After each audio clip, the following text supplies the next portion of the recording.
Okay, I would like to call to order the regularly scheduled Planning Commission meeting for April 11th, 2013, and show that all of the commissioners are present.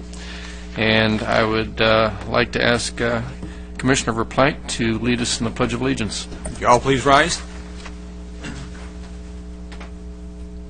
Ready, begin. I pledge allegiance to the flag of the United States of America and to the republic for which it stands, one nation, under God, indivisible, with liberty and justice for all. Okay, thank you. All right, this brings us to the public comments portion of the meeting, and this is an opportunity for anyone in the audience to address the Planning Commission that would like to do so on an item that is not on the agenda. So if you'd like to address us on a non-agenda item, now is the time to do so. If you'd like to do so, I would ask that you fill out a request to speak form. Seeing no forms, I'm going to assume that nobody wants to talk to us. So that brings us to our next item, and that's a condemnation. That must be from the council. It's a commendation of a gentleman who was a member of the Planning Commission for many years and served us diligently, ex-Commissioner Carter. Come on up, David. You don't have to be bashful here. David has been a member of the Planning Commission for 19 years, served this community in so many ways, and so we wanted this evening to give you a little presentation. It's a very little presentation. I actually was pushing for a car, and we couldn't get you a car. So, but we're getting too old to drive anyway. We got you this really swell plaque instead. Actually, I wanted to get you a car to set a precedence for when my turn comes. No, in seriousness, though, David has devoted more than 19 years to serving this community through the Planning Commission, in addition to all the other things that he does to serve this community. David has been involved in weaving the fabric that forms what we now know as Lake Forest. He's been involved in many monumental projects. El Toro Road comes to mind. In my mind, is the biggest item that stands out there. His input was immeasurable. His contribution to the community as a whole has been immeasurable.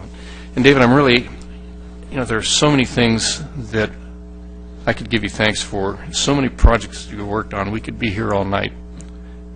Okay, so let's be here all night. I know everybody would like to sit around.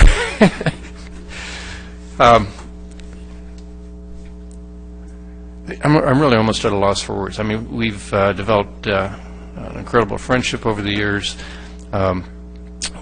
Just the contributions you made to the discussions that we were able to have through this Planning Commission. I know there was always a perception that you and I disagreed on everything, and I think the staff probably recognizes it. Really, we did that for the purpose of developing discussion. We could come into a meeting and have a little bit of a disagreement, open up a tremendous discussion, and we could all walk away with a common decision that was in the best interest of the community. And there were other times with other commissioners that we couldn't say that. And so my hat is off to David, my admiration for his years of service. I'm really just, I can't thank you enough. The community can't thank you enough.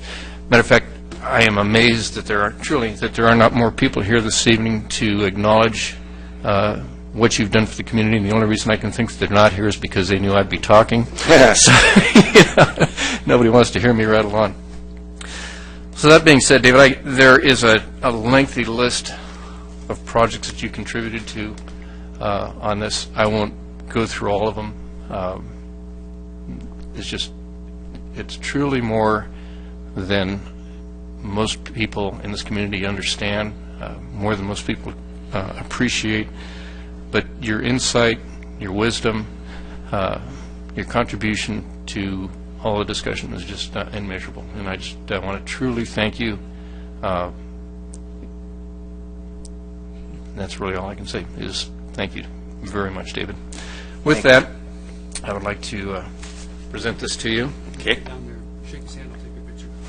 I got to go down there? Yeah. Yeah, he's supposed to come up here. I'm supposed to go to you? Can't do it. You know, I wanted to make some comments too, just to thank the commission for, and the city, for 19 fabulous years. I can't think of anything I have enjoyed more. And Tim is absolutely correct. We sat at opposite ends, for so many years. And we did. We had, general discussions, but I went back, and of the commissioners, and I just was a participant, because we had Rick Goetcher, Dave Belmer, Joe Hernandez, Pete Burrows, Ken Carroll, Sue Miller, Mark Teddemer, and Terry Anderson.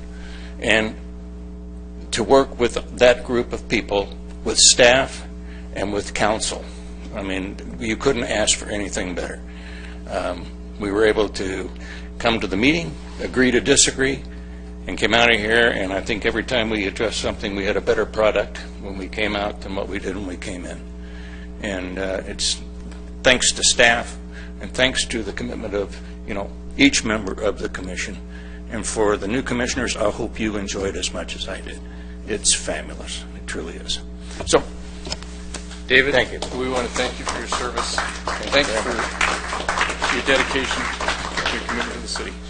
All right? And we'll still keep discussions going. Thank you very much, everyone. We got to look at each other. That brings back memories. It does, yes. Got it? All right. Thank you very much, everyone.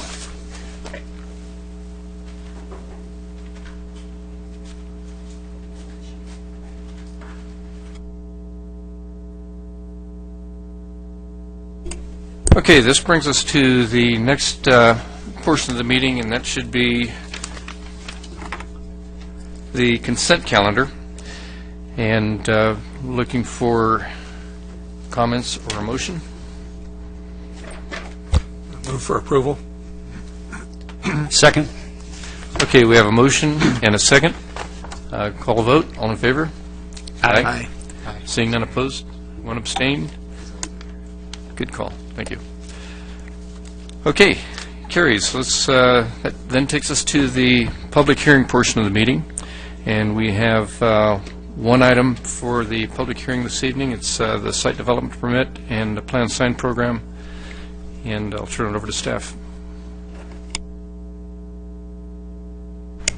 Thank you. Ron Santos has a staff report this evening.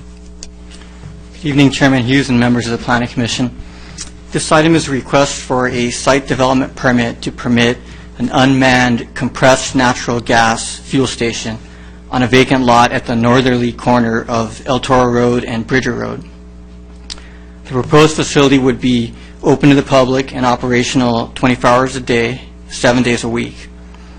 In addition, the applicant is requesting a planned sign program to permit a 6-foot-tall, 46-square-foot business identification and fuel price monument sign. The proposed facility consists of a single fuel dispenser island containing 2 fuel dispensers capable of dispensing to each side, so a capacity for 4 cars simultaneously. In addition, a 273-square-foot restroom building and a 507-square-foot equipment enclosure is proposed.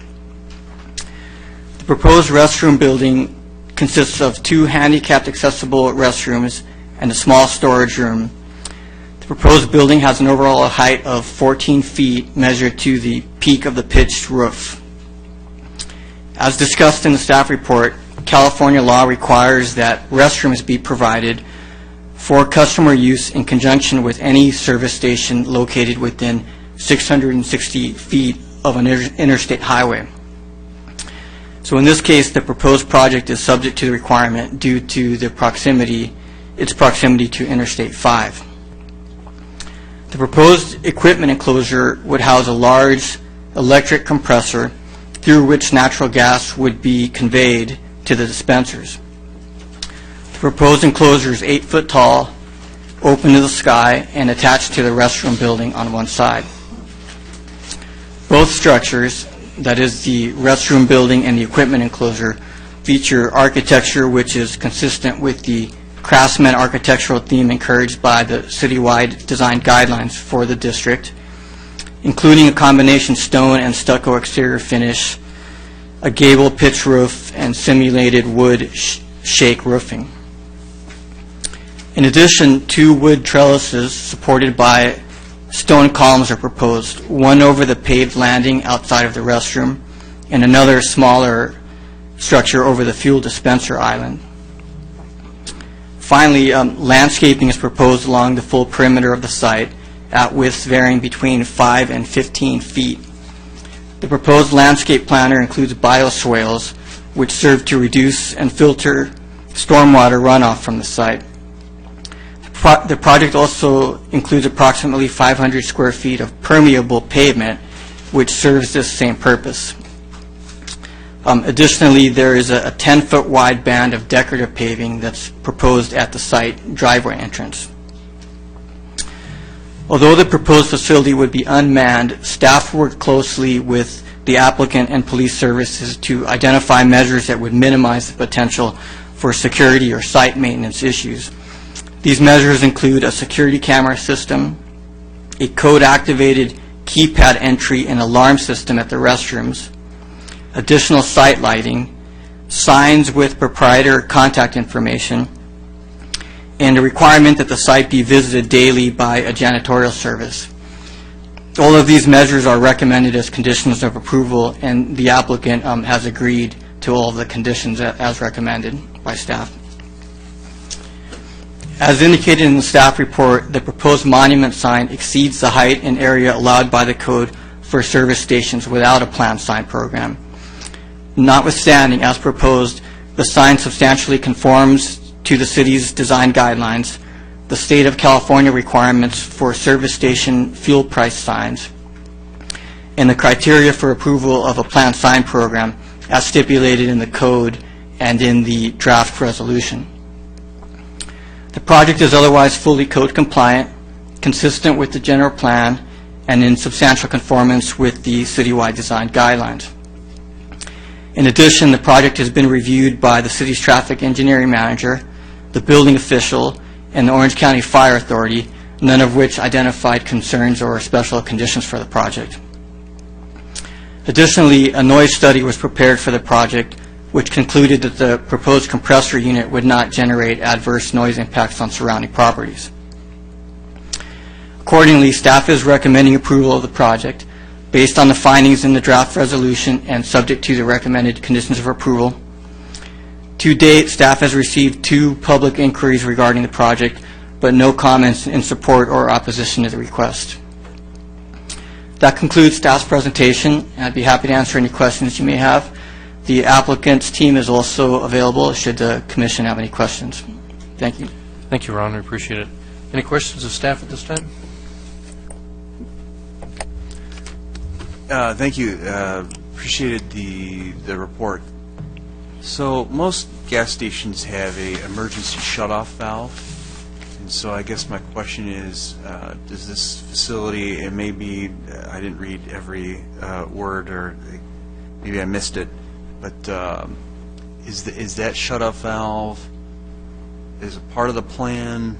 I know as it being unmanned, anyone could probably just walk up and then turn off for the whole station too, and so how is that safety item being addressed? That's correct, sir. The facility does have emergency shutoff protection, and as I understand it, the emergency shutoff is connected to such that it alerts the proprietors off-site. So if there's any events, there's immediate notice to the applicants. The applicant's team, I'm sure, could further address the safety measures. There are also a very voluminous set of state regulations that apply to the project, safety-related measures. So is there an opportunity to respond to false alarms in a what's that?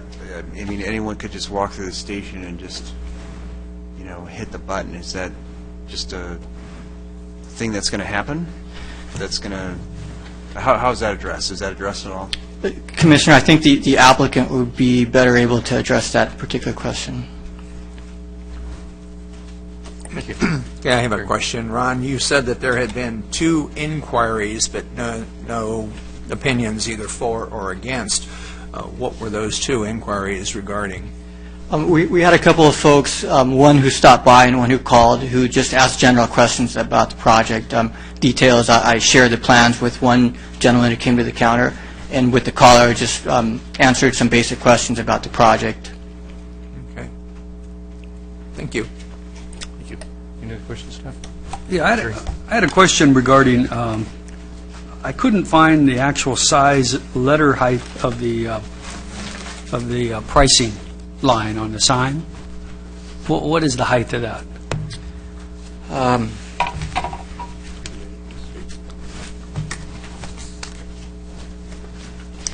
Commissioner, I'm afraid I don't have the precise letter height.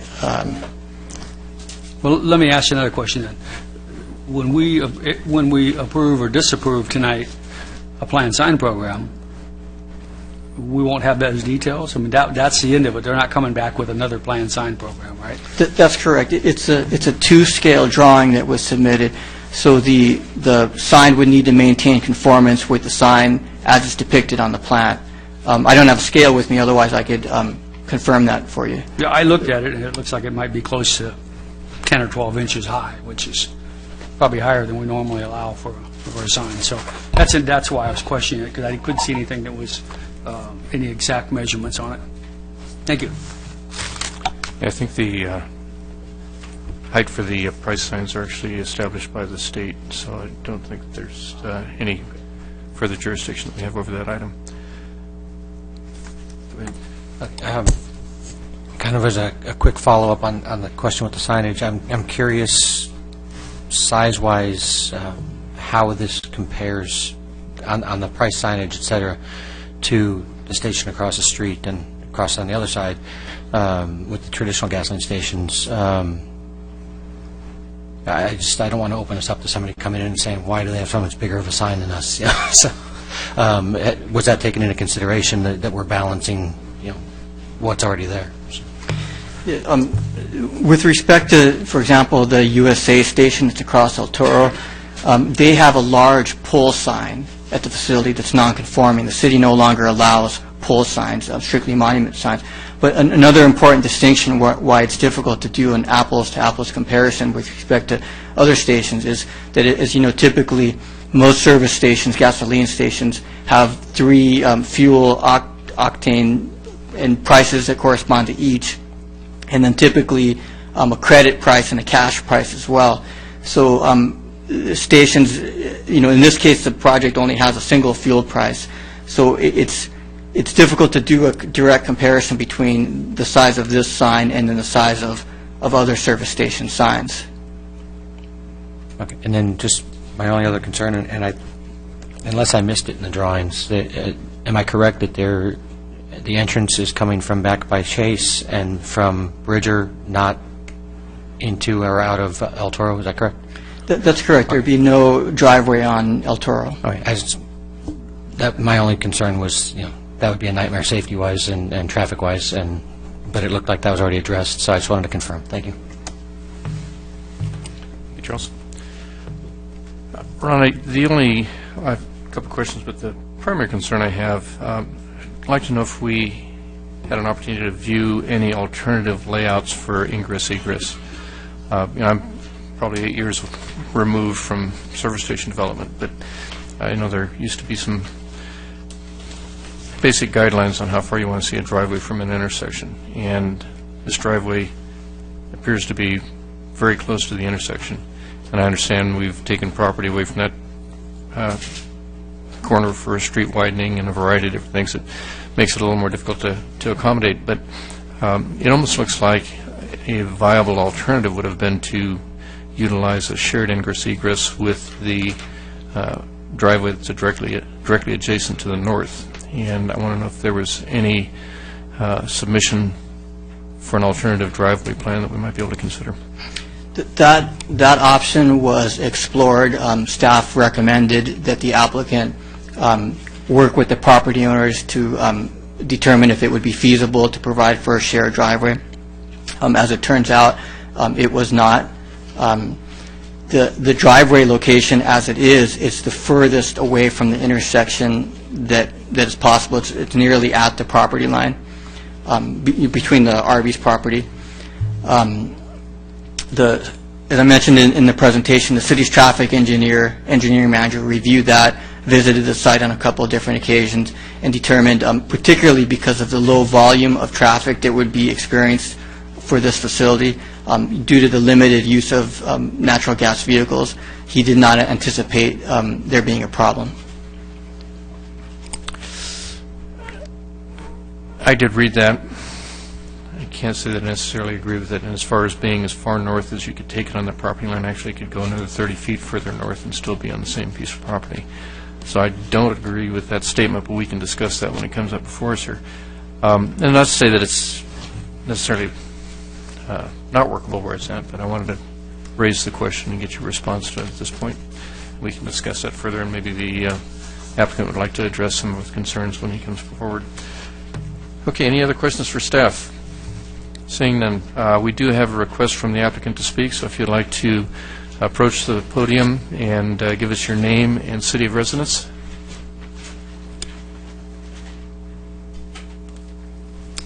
Good evening, Kirk Honor, First CNG. Business headquarters is in Wayzata, Minnesota, and we have offices in Beverly Hills, California. So I didn't have prepared comments. I do want to address any general questions you might have about natural gas utilization as a vehicle fuel. If you have any, let me know. To address the emergency shutoff system, each pump has its own red button, as it were, that you can shut the system off with. That information, if that happens, we'll be notified of that, and we have to send an engineer out to turn it back on. So if that does occur, we get notified and we send a person down, so that basically we'll shut the system off for a period of time. So that's on us to restart it up, even if it is a false alarm. But that's, all the systems are set up that way. All the unmanned stations are like that around California and the country. There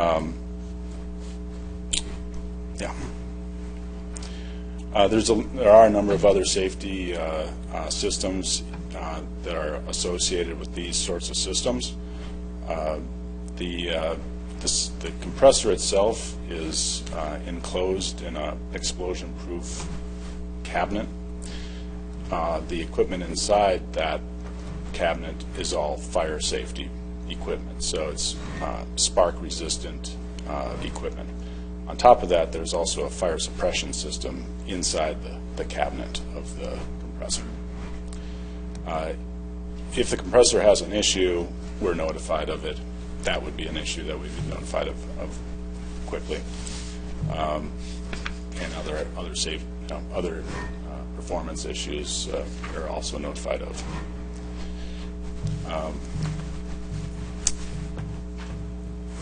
We did work with the Planning Commission, with the planning planner, with Ron, to determine how to lay out this site, and taking into account the bathrooms that are required by the state and the structure around the compression system itself. We have a small structure that we're locating on the site, and basically had two options to put that either at the intersection corner or where it's located now. And it's my understanding that the corner was not as desirable as where it's located at this point, for, I think, a variety of reasons. But because it's not really a retail or building, it's not a mini mart per se, that the location that it's at was preferred by the city.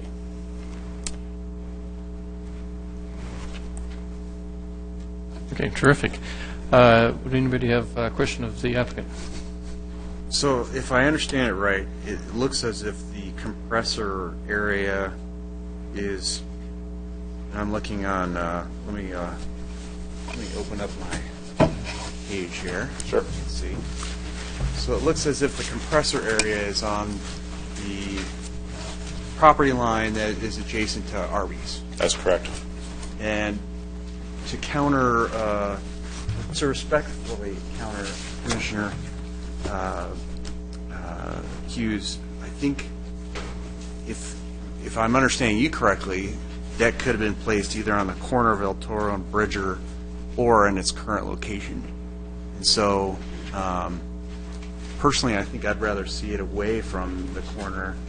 Any kind of traffic incident that would potentially, you have a lot larger buffer for collisions and vehicles hitting it if it were on the corner. So I think, to me, it sounds like it's a trade-off, traffic and ingress and egress issues versus safety of, potentially in an accident or some kind of, vehicle coming onto the property. So that's just how I'm seeing it, but this is not a... Excuse me, Chairman Hughes, if I could just contribute to the discussion, one thing I should note is that the fire safety codes that I mentioned required that the compressor be set off of the property line a minimum of 15 feet. So you might have, I'm thinking that you might be looking at the space between the compressor enclosure and the property line, and possibly the idea that that could have been moved closer to the property line, which could have moved the driveway over. So as it's proposed, the edge of the driveway apron is basically aligned with the edge of the equipment enclosure, but the enclosure can't be moved any closer towards the Arby's site because of setback requirements. No, and I do understand. I mean, we should enter this into the discussion portion, but just in response to that, and maybe for clarification of what my position is on that, maybe that'll help you understand as well. The suggestion wasn't to put it on the corner. Didn't make that suggestion. Didn't suggest that we needed to move it closer to the property line. If anything, possibly move it more to the east, opening an opportunity for a driveway on the westerly edge going into the Arby's. My concern specifically has to do with a left turn out. And if you have used the Arby's there and attempted to make a left turn out, you're pretty aware that you're not going to make a left turn out of the southernmost Arby's driveway. You're going to wind up having to make that left turn out of the northernmost Arby's driveway. I know that because I happen to enjoy Arby's sandwiches, so I do eat there on a regular basis. Now we're taking a driveway and we're moving it another 40 feet closer to the intersection than the Arby's now. My suggestion is, purely suggestion and observation, is that I don't think you're going to be able to make a left turn out under normal circumstances. And I'm looking at purely from a functional standpoint for the facility, as well as from a safety standpoint for the people using the intersection there, with a possible suggestion that maybe we have a unidirectional traffic flow as an alternative. Here I'm just throwing it up for discussion at this point. So, if you'd like to comment on that, this is strictly a discussion point. Design changes are part of life. I've developed a lot of products, a lot of different things, but I can't really comment to how that would affect this project at this point. I think your original suggestion was coming in and out of the Arby's location. I'm not sure what the ownership of the property would have to say about losing basically all access to this location onto any road as a sublot on the larger lot that they own. It would preclude them from rights, I'm not sure what they would think about that. Well, that's a point of clarification, Ron, and based on the report that we have here, the same owner owns all the parcels, and the leases are for a term of 17 additional years in effect, of which time all the leases terminate and their intention is to do some sort of redevelopment. So whether we have a driveway there or not doesn't really impact the underlying owner of the property. Would that be correct, Ron? Just here again for clarification, just so we all are working from the same level of understanding. I'm not sure I understood the question, sir. I can confirm that all three properties, this corner property where the Chase Bank is and the Arby's, they're separate properties, but owned by two, owned in common by two separate trusts.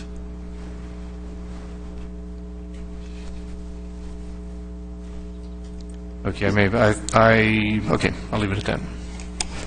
It's true that the properties are owned by an ownership group, all the properties that we're talking about. Yeah, that's correct. The report is correct.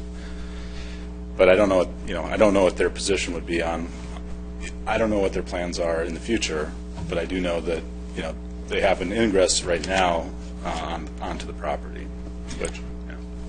Have you given consideration to a unidirectional traffic flow? I'm not sure how that would impact it. What do you mean by that, I guess? Where you would have a right-in or a left-in off of Bridger, and your traffic flow would then be to exit out on the back towards the So bank property. a right-hand turn only out of the site, is that what you're... Well, I'm actually suggesting that to avoid the conflict, it would be difficult to configure that driveway for a right turn only, unless, other than just posting it by a sign. You wouldn't be able to do it with any curbing. Right. There just isn't enough room. You've already pinched the corner as it is. And if you don't move the compressor back, there's no room going further to the north on that parcel. So my suggestion would be, here again, it's just a suggestion, something to consider, so we can talk about it, is you would enter the property off of Bridger and exit the property towards the bank property.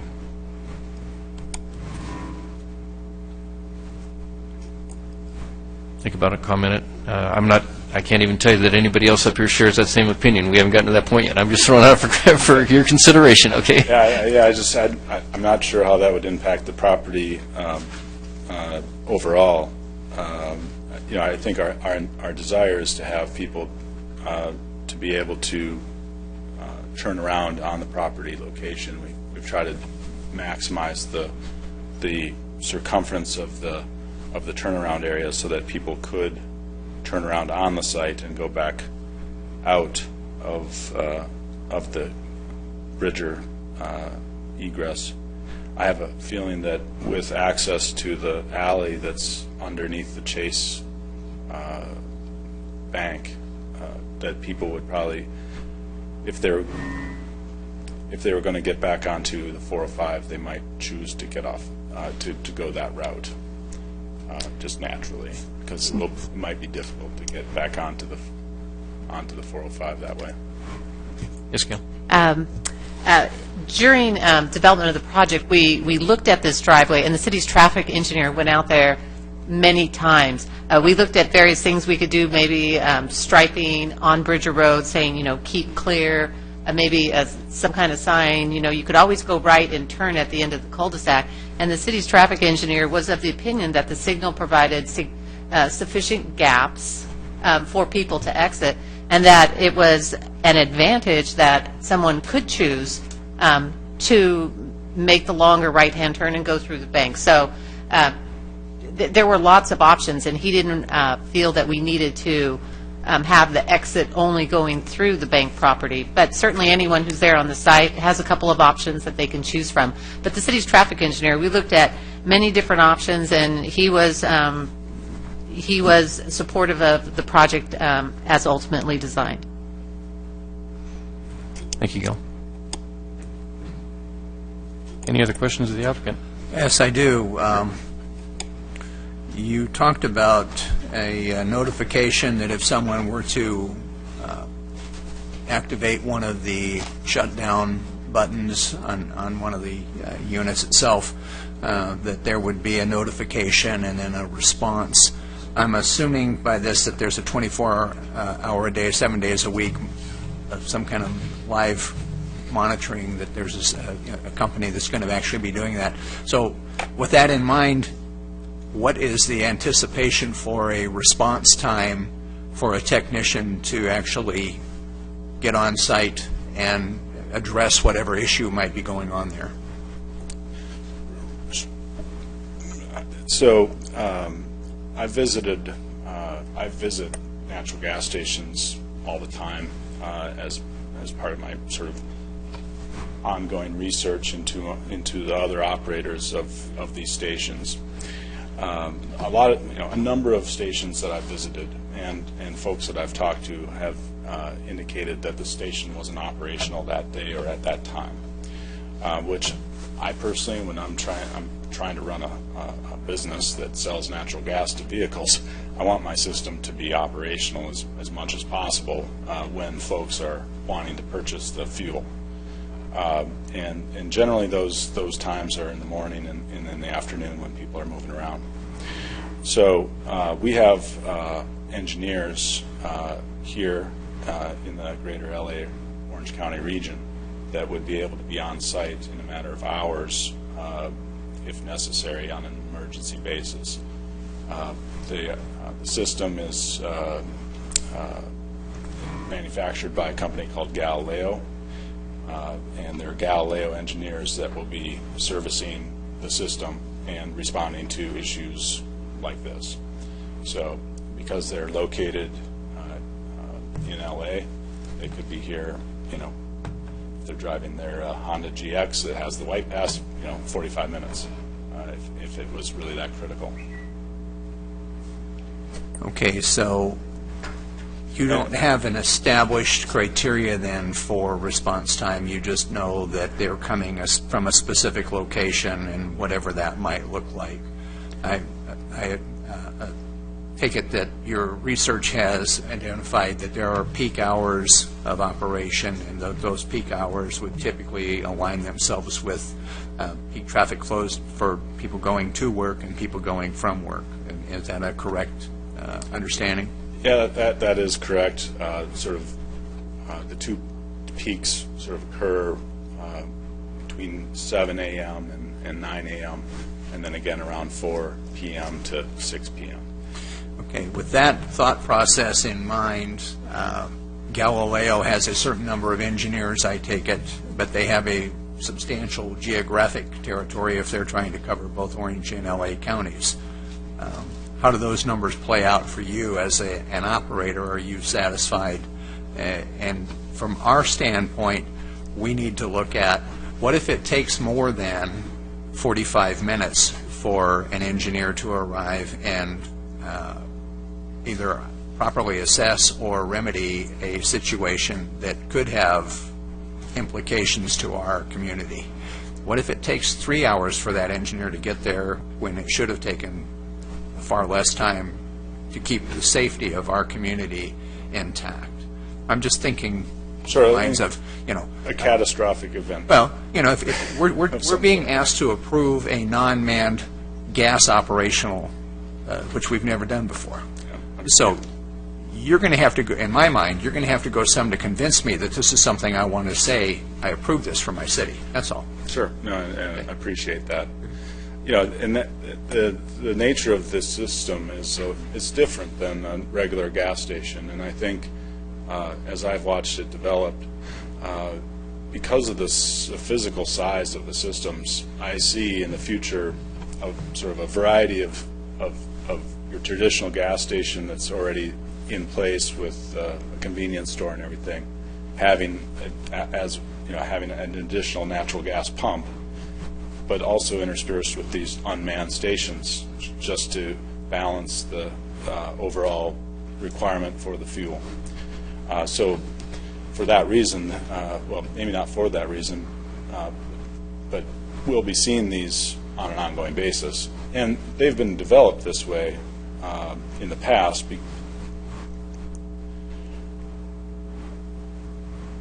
They've been developed this way already at a lot of locations just because they can be set up that way. I mean, I can't tell you the specific reasons why they set them up this way, but they're operationally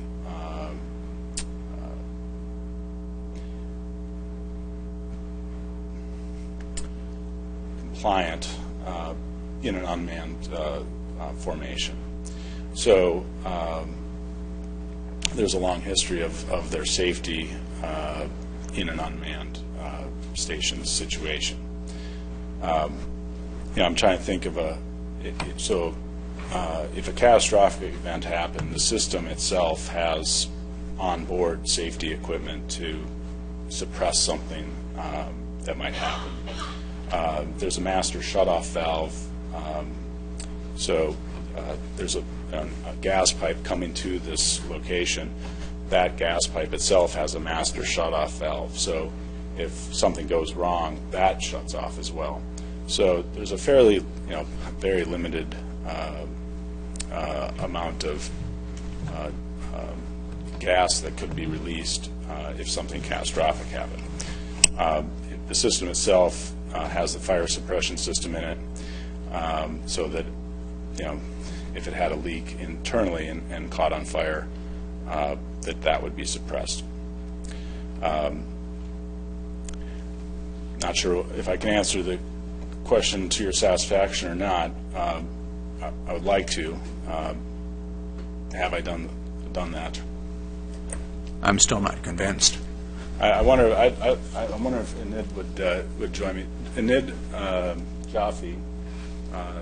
Would you, when you're finished, would you fill out a request to speak for him, please?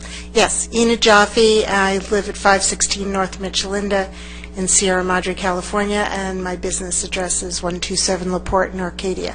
We are the Galileo U.S. representative, and we have been installing these stations all over the country. Galileo's a, almost 100-year-old company that has its headquarters in Argentina. The stations, many unmanned stations, I understand the concern. Obviously, we're dealing with a new fuel, a gaseous fuel, an explosive fuel. I would be not in business if I had an explosion and someone was hurt. So every day, I do everything I can to ensure the safety of everyone. There are many unmanned stations. Where I live, I drive a Honda Civic GX, and where I live, there's an unmanned station on Colorado and Rosemead that I use all the time. I have an indoor fueling station in my warehouse in Arcadia that was approved by the fire department of Arcadia. These units have a lot of safety features. They meet NFPA 52. They are to elaborate on the monitoring system, the system is remotely monitored both by our technicians and in Argentina as well, 24/7, 365 days a year, by something called SCADA, which is a system you may have heard of. It's used for other purposes as well. And we should know before before Kirk knows that there's been an issue with the system. We get a text if there's any kind of alarm, anything that happens. That said, the stations have a fantastic safety record. The most likely thing to happen with an emergency button, because we've seen this at our station in Riverside, California, is, a nuisance thing. Somebody walks by and decides to, be funny, and because of the requirements of NFPA 52, unfortunately, that's something we can't avoid. You have to hope that, people are going to be reasonable. But once that is activated, there are certain alarms that we can clear remotely, but if there's anything that has the least possibility of danger, then we have to then the whole system shuts down. We have to physically go out and check it. I'd be happy to provide any information. We have videos of a practice explosion inside the unit that Galileo did to show how it would contain an explosion. It's 3/4-inch steel. And you can see they set off the explosion, and the lid of it goes kind of like this, and then clamps down, and then the fire suppression system kicks in. I would not be selling this if I didn't. I've been in this business for 13 years, and I wouldn't be selling this if I couldn't have an outstanding safety record. We've had no accidents. So I understand the concerns. If there are other things I can do to provide evidence, I'm happy to come back and do that. Maybe if you could still stay at the podium, appreciate it. Yeah, happy to do that. Okay, devices, the shutdown devices, the valves that would interrupt the flow of the gas. Just for my own peace of mind, historically speaking, how long have they been used? What kind of, if there Certainly. are any failure rates, what are we really looking Sure, at here? yeah. The Galileo has over 2,000 systems installed in 65 countries in the world. They have never had a catastrophic failure. So I think that's a pretty good record. You know, if systems broken, gone down, low pressure alarms, valves, leaks, things like that, yes, we have those all the time. It's a mechanical system, things break. One of my senior technicians has 35 years working on compressors with Southern California Gas. I hired him the day he retired. And I said, you keep me safe, I listen to you. I'm not an engineer. I will listen to you. And we sent him to Buenos Aires to vet this system, and he came back and said, this is, in 35 years working for the gas company, this is the best thing I've ever seen. So in terms of ease of service, safety precautions, the enclosure, I mean, I wish you could see in Buenos Aires, this unit is mounted on top of a gas station canopy next to a McDonald's. And then another location, I know, right? And it's so quiet that you can actually, operate the McDonald's without, you can hear the speaker of the McDonald's over it. In another location that we visited in this past November, there's a station, again, on top of a roof where basically it's been sitting there for 10 years, plugging away, and it's a high-rise condo building of million-dollar condominiums next to it. And so, and the reason it's in a steel enclosure, by the way, is the fact that Argentina required that. They required that it be in a bunker. They did not want any, if you've seen some of the stations that are, what they call skid mounted, where they have multiple, there's a piece here and a piece there, and there's storage containers, and there's priority panel, and there's the compressor, and the dryer, and they're all over the place, and this is all completely contained, so it's far safer than an alternative system. So there's a priority panel that's outside the unit that controls the unit. That's going to shut off the unit. It will text all of us, anyone who's on the system. Our technicians all have access to this SCADA system.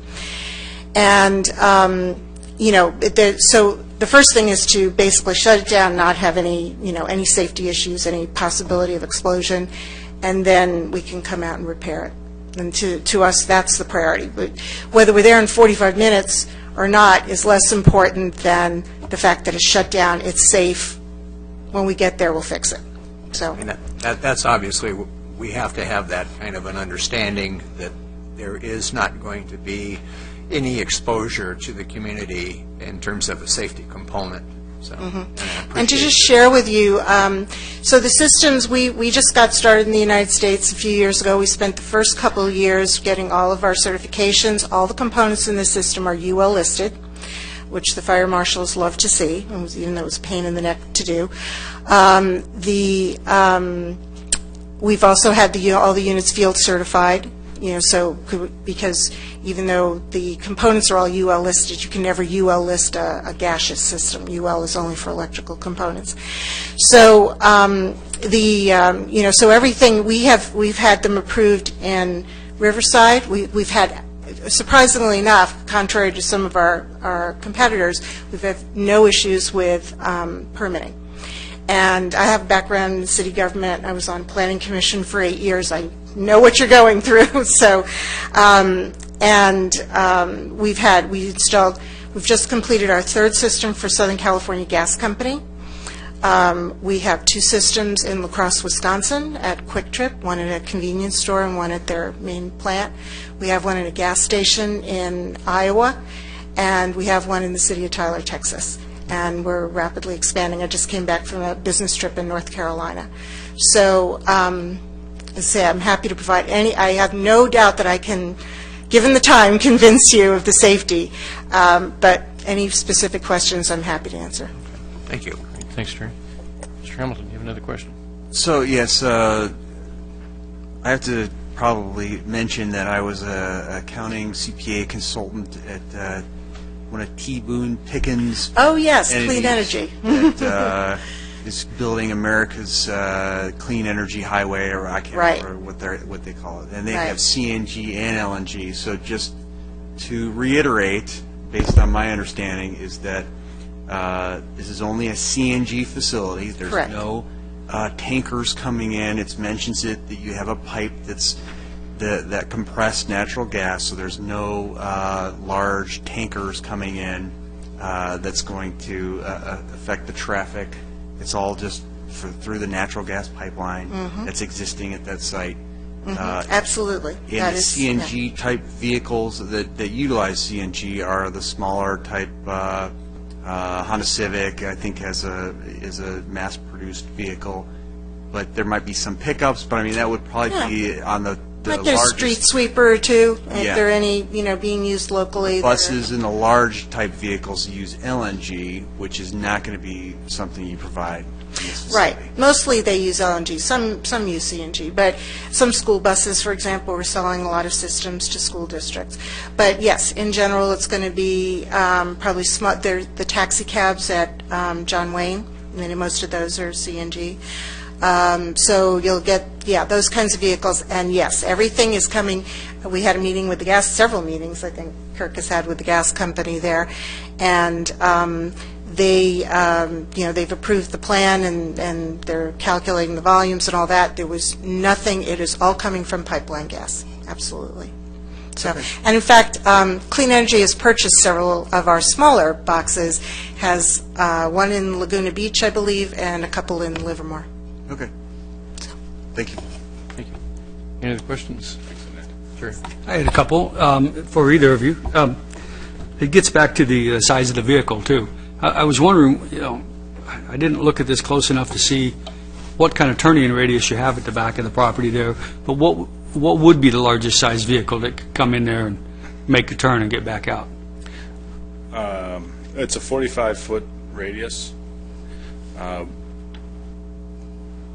think you could have a small school bus size vehicle, or a box truck. Okay, but yeah, you're not going to have a full-size bus or like a passenger bus or anything like that. You might have a little school bus or... No, I don't think so. I think you could see a semi-tractor without a trailer, because they could turn around, but there would be no trailer. Do you think that this will be mostly private vehicles or commercial vehicles? Well, so right prior to coming here, I stopped by the site, and it just so happened there was a CNG Honda Civic sitting right next to it, and which I found kind of odd. The part of our funding is coming from the AQMD as well as the Energy Commission, and this Honda Civic had an AQMD sticker on it, so I inquired about why she was sitting there. And she was monitoring the gas stations. She didn't know I was wanting to put a natural gas station here at that location. So I talked to her for a while about it. The AQMD is only driving natural gas vehicles at this point because they're the only certified zero-emission vehicle in California. There are some electric vehicles that are zero-emission, but there are a number of natural gas options, and those are the vehicles the AQMD is driving. So there's a number of state entities that are driving natural gas vehicles. There are a lot of taxi cab drivers are driving natural gas Ford Transits. They're kind of a minivan type of looking thing. The Crown Vics, some of them have been converted to drive natural gas. So there are cabbies that are those sorts of vehicles. And there are a number of work trucks, so F-350 type of vehicle that could be dedicated natural gas, where that's the only fuel it uses, or it could have a combination of natural gas and gasoline that allows it to, you could drive it anywhere and not have to worry about having access to natural gas. It's less of an issue in the OC LA counties, because these areas have the highest density of natural gas stations in the nation right now, because of the efforts of the Clean Air District to a large extent, as well as the Port Authority in LA and Long Beach. But so those are the sorts of vehicles, and I think you'll see mostly work trucks and cabbies, and then commuters that will have a variety of vehicles that have the white pass, which allows them the HOV lane access. So a lot of commuters are making that choice as well to be a single passenger in the HOV lane. Okay, thank you. I don't have quite the concern, I guess, about the safety, because I know that there's quite a few facilities out there already in existence. Maybe you can help me with it and help my fellow commissioners. My friend has a natural gas car in Northern California, and I think he stops at Pacific Gas at Edison, Pacific Gas, PG&E up there, and actually fuels at a public station that they have on one of their lots. How common is that? And maybe both of you can address that question about how many are actually in California right now. I don't have an exact number. It's in the hundreds of stations. I'm thinking Southern California. I don't have an exact number. Most of them are probably, though, not on a public street like what you're proposing. A lot of them are probably hidden away in facilities that we wouldn't normally see from a public viewpoint. That's correct. So a lot of the facilities are associated with public works or refuse haulers. So Clean Energy partners with a refuse hauler and will put a system in for them to fuel up their vehicles overnight. And then they put, in association and through the efforts of AQMD and other grant resources, have also placed public access points. But it's true, they're rather hard to find, even if you know where they're at and have been to them a couple times. I always use my map system to try to find them again. And this station is going to be a bit of a front runner in that regard, in that it's literally right off the highway. It's right there like a regular gas station is. And there are a few gas stations that are around that have fairly small systems, but they do allow natural gas to be fueled at their location. But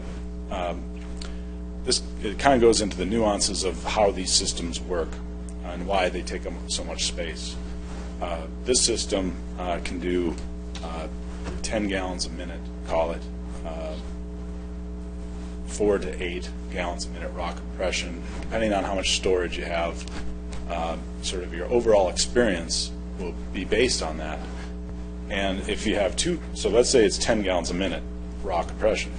If two cars are getting fuel at the same time, each car is only getting 5 gallons a minute.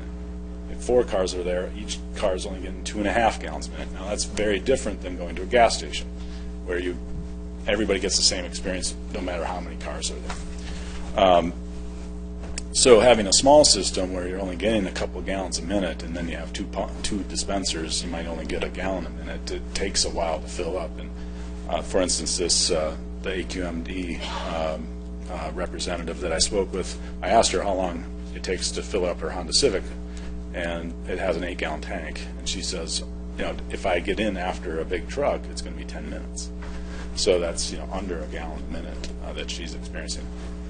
And our desire is to have a system that gives a high performance, a customer experience that people are used to at a gas station level.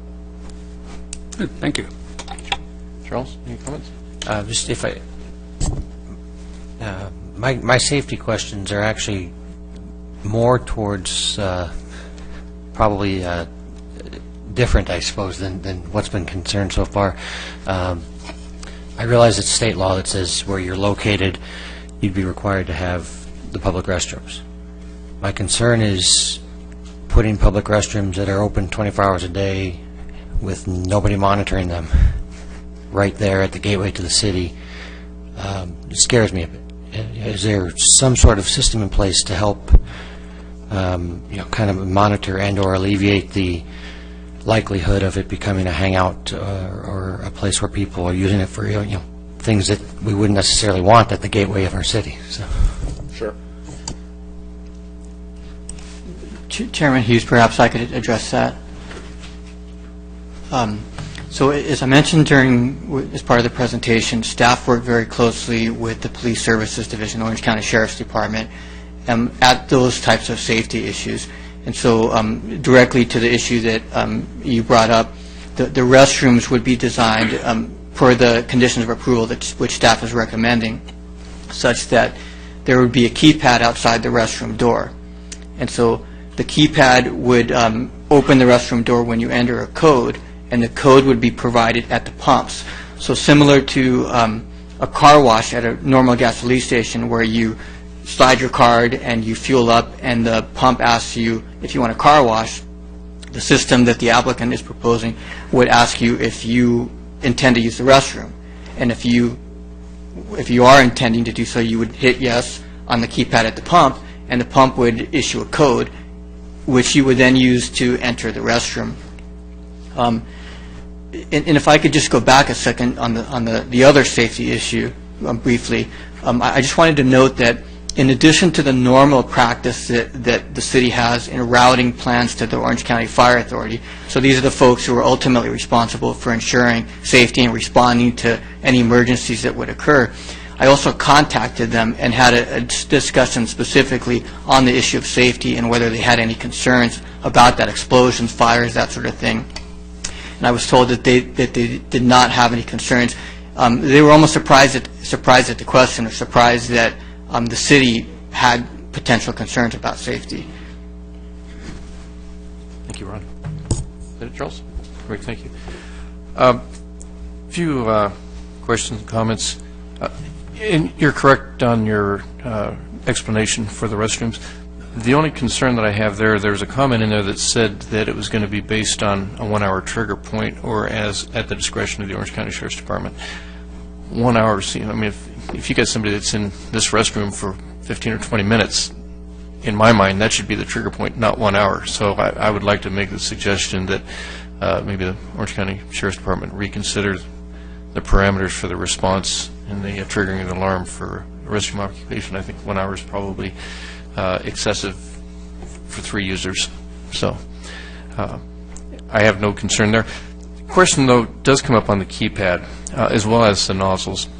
The keypad, my assumption is, and I'd like a verification on this, the keypad's going to be ADA compliant. It would need to be, Chairman, per building code. Even the pumps need to be ADA compliant, so a person needs to be able to reach the pump handle from the ground adjacent to the pumps, as opposed to where you have a raised island that might separate the wheelchair from the pump. So the project was also reviewed by our building official, who looked at the project for ADA accessibility. And there's a subsequent review, of course, at the building permit stage should the project be approved. Okay, very good. I just wanted confirmation on that because there was not a comment in the report on it, so I just want to make sure that we have addressed that. And I was certain that you had, Ron. You always are on top of it. But a couple of other things. What is and this isn't necessarily relevant to that discussion, but what is the operating pressure at the nozzle for this product? So the stated pressure will be 3,600 psi. Okay. Who's the manufacturer of your nozzle? We'd have to get back to you on that. I just came from that industry, so I just a little curiosity. Yeah, there's a number of What was my nozzle old manufacturer? types that are changing, but yeah, I don't know offhand that particular component. Okay. Something more germane to the issue, and that is the daily maintenance. And I'm not concerned about your response time in the event of an emergency. Your shut-off systems are more than adequate to deal with maintaining the integrity of the site while somebody responds, whether it's a fire department or somebody else, and I don't think you're going to have any concerns there. And if the site's down for maintenance purposes, that's to your detriment, not to the immediate health and safety of the community. So I have no concerns from the safety standpoint there. My bigger concern would be, you've got engineer who will address the technical and mechanical issues. What do you have in place to address the daily operational issues, maintenance, that sort of thing? Well, so in addition to having janitorial services and overall site maintenance, cleanup and landscape services, the system itself needs ongoing maintenance. There's a maintenance schedule.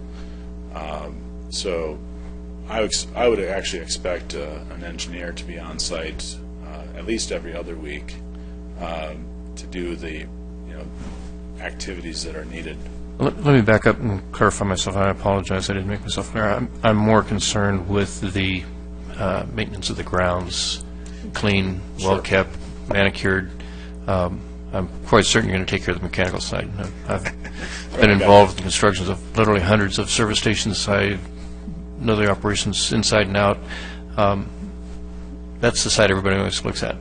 Because this is not a manned facility, I'd like to see something telling me how you're going to maintain the neat, clean, well-kept, trash-free environment of the station.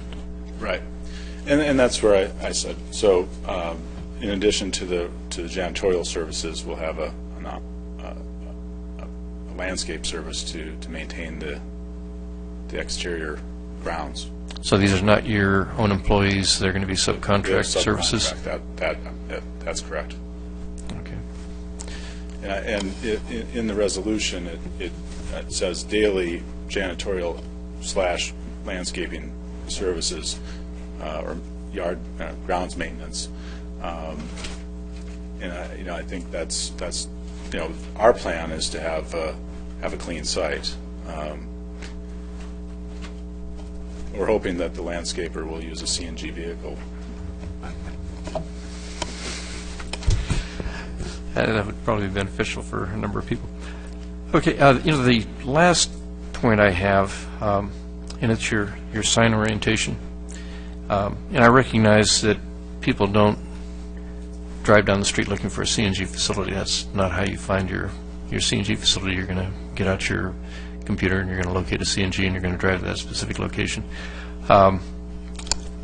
You have just a single identification sign, and the way that it's oriented doesn't really address your westbound traffic on El Toro. You can see it eastbound, you can see it on Bridger. Doesn't address the other side. The curiosity that I have in it is that you have state standards for price sign orientation and compliance with those standards. Are you comfortable that that one sign is going to, and the reason I said this is because I want to make sure that we have an understanding of what we're approving here and not something that you're going to come back to in the future because all of a sudden this sign doesn't comply with the state standards and you're going to come back to me and ask me for another sign. So I want to make sure that you're comfortable that that single sign with its price sign and its orientation is going to meet the requirements of the state. I have to say that the westbound traffic, or I think it was southbound traffic, but yeah, they would definitely have troubles reading the sign from around the corner. It's orientated towards the intersection.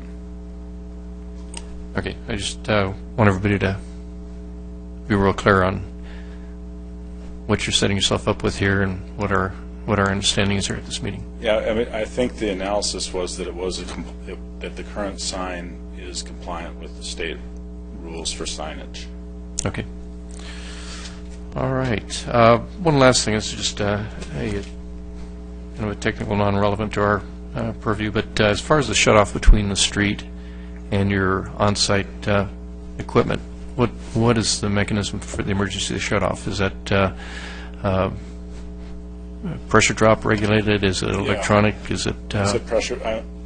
I'm not extremely well versed on it, and I don't have. I don't think I have a representative from SoCal Gas here tonight. Do you know if the MSA is pressure drop regulated? I think it is. Pretty sure, because we will get a low pressure on this pressure.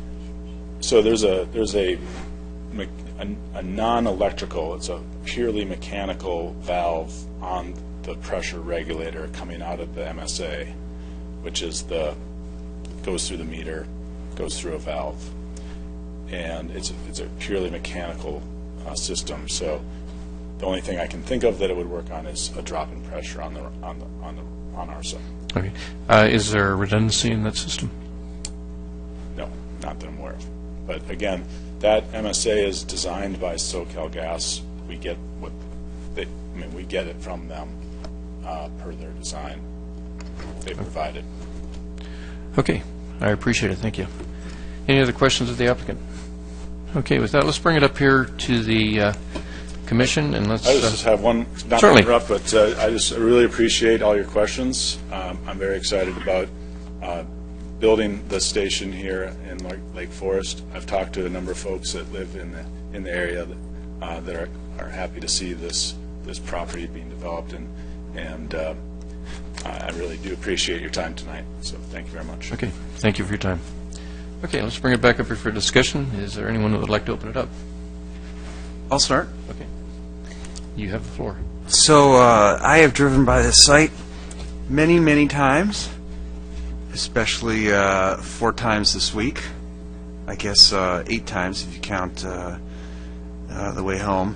I also think this is a great opportunity to develop the site.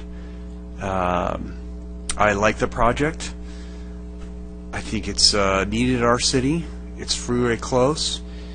These CNG vehicles are generally on the smaller scale. They're not like the large vehicles generally that LNG services. So that's another consideration I'd like to put forth.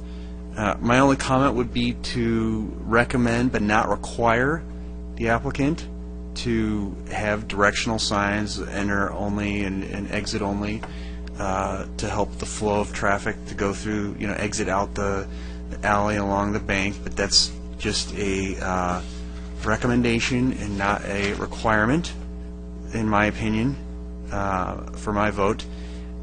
This seems like a very safe facility, especially compared to the ones that I'm kind of familiar with. So I support this as is, and if Chairman Hughes has a condition to be added for the 20-minute alarm for the restroom alarm, I would be willing to support either staff deciding or whatever we come to a conclusion on that issue. Thank you for your comments. Charles, you want to jump in? Looks like you're ready. Sure. Yeah, just in general, with the amount of effort and time and development resources and everything else that has gone into turning that intersection and that whole stretch, at Old Toronto Rockfield and from the freeway into the city, into what has really turned into a very nice, gateway into the city. It's always driven me nuts that we've had this one little corner right there at the entrance that was, the occasional strawberry stand and Christmas tree farm. And otherwise, just a fenced-off dirt lot saying, "Welcome to Lake Forest. We're not really like this, but, come on in." And so it's something that's always stood out to me as being, man, why can't we address that? And I'm glad to see that somebody is. It appears that my concerns with the 24-hour accessible restroom were dealt with, and I just missed it in the report, and so I'm grateful for that. And so, yeah, other than agreeing with the chairman that I think an hour in a public restroom is probably a bit excessive for such a small facility, I couldn't be happier with what I've seen. Thank you. Jerry or Jerry? Which jury is first? Yeah, I think this is a great project, and it wasn't too many years ago you probably could have got the natural gas straight out of the ground, but now they're going to have to pay for it. So, got to have a little bit of humor here. So, I like the project. you know, I thought about the traffic trying to make that left-hand turn out of there. I went by there today, and normally when I go down Bridger in that direction, a lot of times I will go down and make a U-turn, or I'll go through the deal. So I would hope that most people would do that too, rather than trying to cross the double yellow lines or try to get into, when the traffic does back up at that light. So if you're trying to make a left-hand turn when it's backed up, you know, you're going to cause some issues. So, but I'm willing to try it and see what happens. The worst thing case is that we'd have to put a right turn only at some point in time in the future, but I don't think that's a huge thing. I am a little concerned. There's two things about the signage. I'm a little concerned about the size of the sign. And I'll throw it out, although it's not a knockout factor for me. But you know, they claim it's 6 feet tall, and then they have a person standing beside it that's another head taller. I mean, this guy must be 7 foot tall or something. Boy, you got a basketball player there. You're reading my notes. That's going to be. I look at the sign across the street at the Chevron station, and it's pretty small. It's not real big. Not the tall one on the pole, but the one that's actually on the corner. It's pretty small. It does have the advantage. It's probably less than 5 feet, but it has the advantage of being up on a curb, so it appears to be higher up. With that, I think, you know, there was another when the Chevron station that did the car wash, changed the car wash over.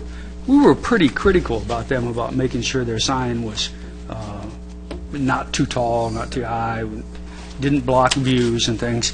And so I'm just wondering how this large sign like this is going to look right there on the corner, whether it's going to be too obtrusive. And if the fact is that I don't have any complaint against the signage itself. It's the monument size, I guess, that we're counting into this thing. I'd feel a lot more comfortable if it was 5 feet tall, and maybe that's an option. So that's the only other comment I had. I think I'm comfortable with the restrooms the way they are, and I don't think there'll be any large vehicles going in there, so I don't think that's an issue. And I do like the design of it. I like the way it looks. Thank you, Jerry. Jerry? Thank you, Chairman. I think my questions have been adequately addressed tonight. I appreciate your feedback tremendously. I like the aesthetics of the project. I would concur with Commissioner Zachmeister. The sign might seem a little bit high, but for me, it's not a deal breaker.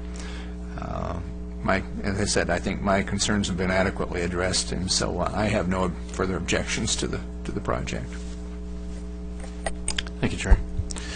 A few comments. From the safety standpoint, over my 30-something years of my career, I've been involved with many, many service station projects, many of which had natural gas in them. Safety in a situation like this is so well engineered. You're not going to put it on the moon, but I mean, they're extremely safe installations. So I have no concern over the safety. I think that's the codes in them of themselves adequately address any issues that would pertain to the safety of the fueling facility specifically. They don't pertain to the restroom facility, which is clearly an issue for us. I'm not sure that we can dictate to the, it sounds like, at least from reading the report, that the Sheriff's Department actually has a say in the monitoring period, and it's basically the duration between which the key code is activated and the time an alarm would be activated. I think all we can do is suggest to the Sheriff's Department that they look at something significantly less, and whether it would be 20 minutes or 30 minutes, that's something that I think staff needs to work out with the Sheriff's Department, but there needs to be an understanding that we have a significant concern in that area, and so that needs to be conveyed to the Sheriff's Department, and they're outstanding, so I have no concern that they, or no thought that they won't address it. As far as the sign, Jerry, you're accurate. I looked at that and I thought, that guy ought to be playing for the Lakers. They need somebody like that right now. This guy is easily well over 7 feet, probably approaching 8 feet. So it brings to mind one of the concerns that we have expressed consistently as a commission, and that is that the exhibits that we are provided with don't represent accurate, actual depictions of what we can expect to see when the product gets into the field. And this is another example of that. We're being told that this monument sign has a maximum height of 6 feet, and yet we have a guy who stands next to it, and the sign only comes up to his shoulder. So I would just encourage staff to make sure that when the exhibits are brought before us by an applicant, that they are true and representative.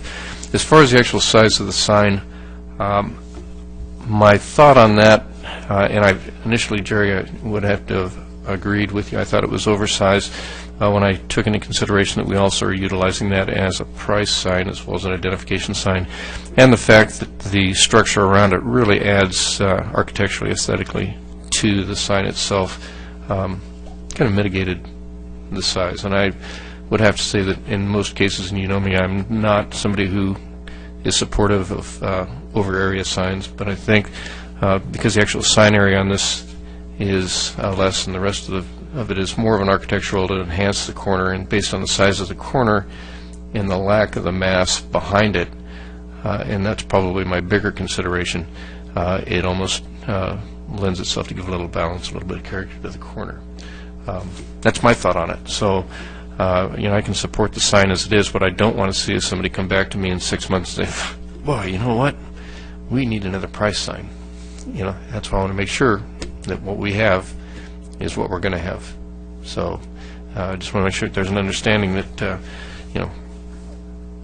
we've reviewed that, we've considered that, and that's part of our decision that we make here this evening. The only remaining concern I have has to do with traffic flow. I am not convinced, regardless of what the traffic engineer says, because I go in and out of that adjacent driveway probably once a week. I'm not convinced that that's not going to be a traffic issue. So I would like to see a condition of approval added that gives us the ability to review that should a situation require there be any kind of traffic issues, that we have the opportunity to review that and in fact then direct the applicant to convert that to a unidirectional driveway, meaning entrance only off of Bridger, exit out the other side. And I would like to have that as a tool in our bag in the event that we have an issue, so that we don't have to have some sort of a code enforcement to action to try and remedy a situation at some point in the future.